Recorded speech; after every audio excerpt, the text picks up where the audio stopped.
مخاطب کر کے کہا قل، اے نبی کہہ دو، اے نبی فرما دو، اے نبی دنیا والوں سے پوچھ لو، دنیا والوں میں اعلان کر دو، ان سے آپ خود ہی پوچھئے افرائیتم، اے لوگو تمہارا کیا خیال ہے، افرائیتم اے لوگو تمہارا کیا گمان ہے، یعنی تم کیا کہتے ہو کس کے بارے میں، اے لوگو تمہاری کیا وچار دھارا ہے، تم کیا سوچتے ہو، تمہارا کیا خیال ہے، ما تدعون من دون اللہ، ان معبودوں کے بارے میں جن کو تم اللہ کو چھوڑ کر پکار رہے ہو، ان معبودوں کے بارے میں تم کیا کہتے ہو، ان معبودان باطلہ کے بارے میں تمہارا کیا عقیدہ ہے جن کو تم پکار رہے ہو اللہ کو چھوڑ کر، اللہ کے علاوہ جن سے تم مدد طلب کرتے ہو اور جن سے تم حاجت روائی کی شکایت کرتے ہو، ان کے بارے میں تمہارا کیا خیال ہے، ان ارادنی اللہ بضر هل ہن کاشفات ضرہ،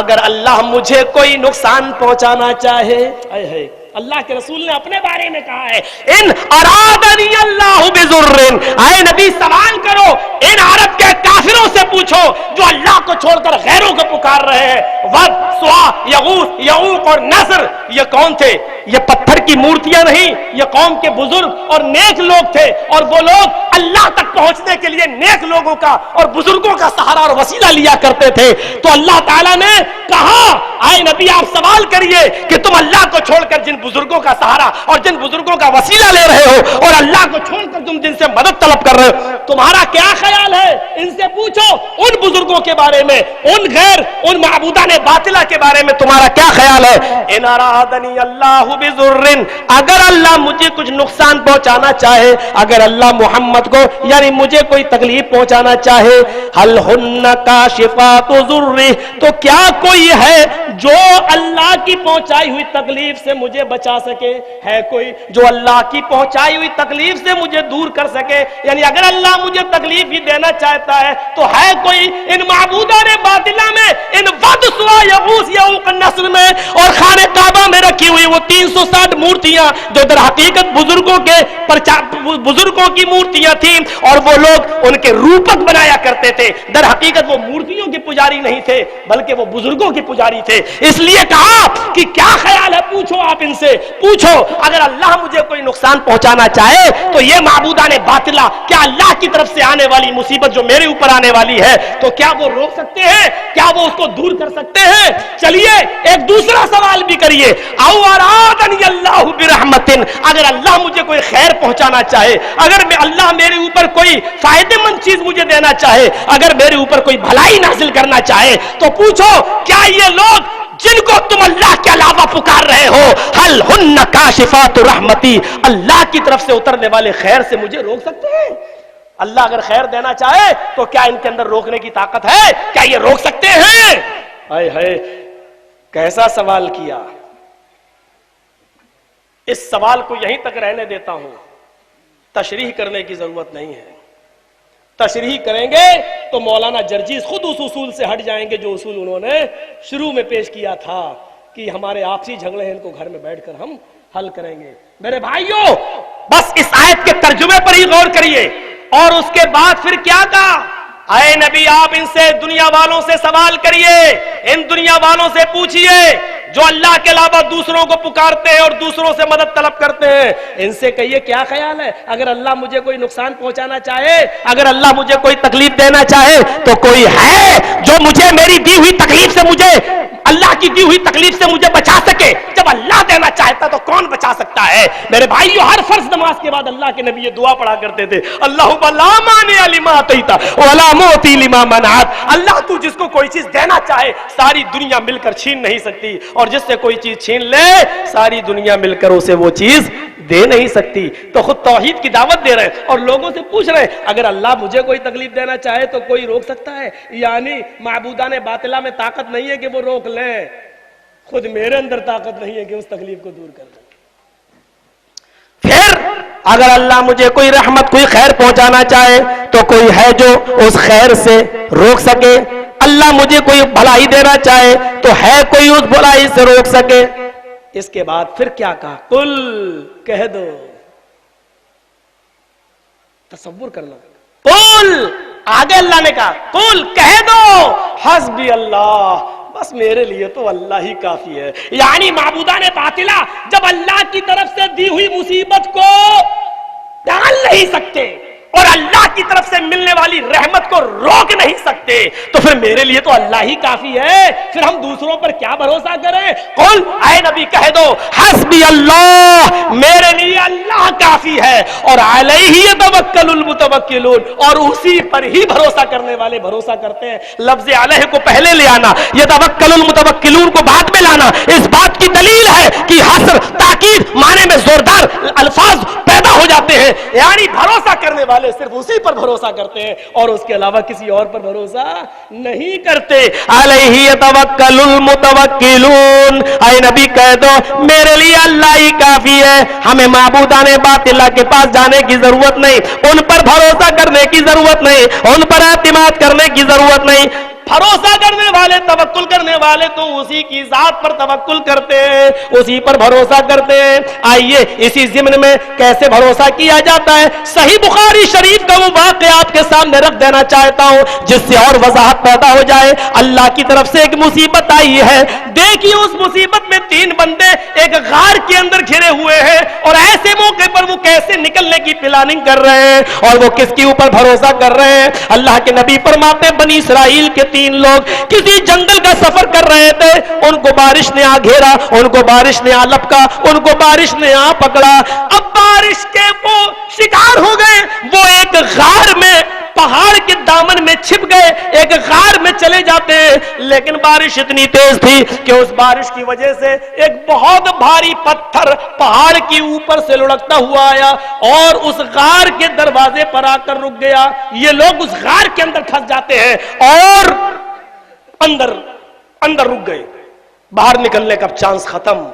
تینوں دھکے لگا رہے ہوں لیکن چٹان نہیں سرک رہی، نہیں نکل رہی. پہلے محنت، پہلے تدبیر، پہلے انتظام، لیکن چٹان سرکنے کا نام ہی نہیں لے رہی. اب کیا کریں؟ بڑی مصیبت ہے. اللہ کی طرف سے آئی ہوئی مصیبت اب دور کون کرے گا؟ ان ارادنی اللہ بضر هل هن کاشفات ضری، اگر اللہ مجھے کوئی تکلیف دینا چاہے تو اسے کوئی دور کر سکتا ہے؟ بتاؤ جن کو تم پکار رہے ہو اللہ کے علاوہ. تینوں اندر گھسے ہیں، اب کیا کریں؟ توکل کے علاوہ کوئی اور راستہ نہیں ہے. تدبیر اختیار کر چکے، دھکے اندر رہ کے کیا کریں گے؟